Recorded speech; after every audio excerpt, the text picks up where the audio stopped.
Hello, my name is Sofia and this is my academic journey. So I'm currently studying to get my master's in occupational therapy and my master's in aging studies here at the University of Indianapolis. So for as long as I can remember, I have always been surrounded by physical and occupational therapy since I have had many older adults in my family as well as many athletic cousins and siblings.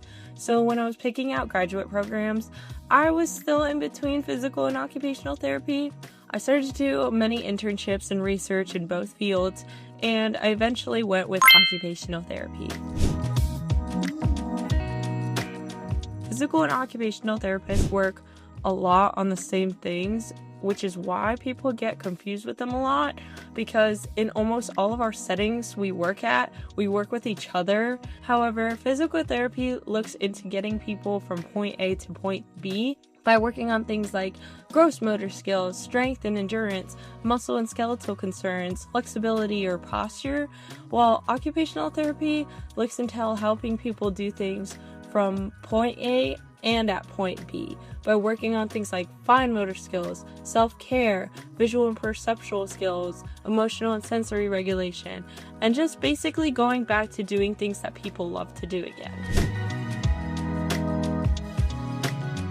I'm from Carmel, Indiana, so when I heard about UIndy's program, I knew that I wanted to go here, not only for the great educational opportunities that I could get, but also because that I could just be near my loved ones. So I'm part of the 2-day-a-week master's program on campus, which is great for anyone who has a full-time job or just has a busy life and wants to pursue their master's in occupational therapy in around 3.5 years.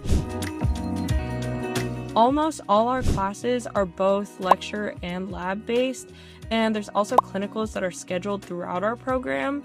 Some of my favorite classes that I've taken so far are occupational theory and sexuality and intimacy in occupational therapy. So with occupational theory, you learn a lot about occupational therapy's like history, as well as many different theories that allow anyone and everyone to be included and helped with during their treatment.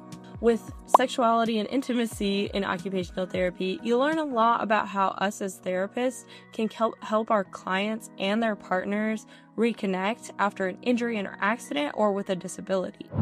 So if you're interested in helping others and making their world a better place, I would definitely check out occupational therapy here at UIndy.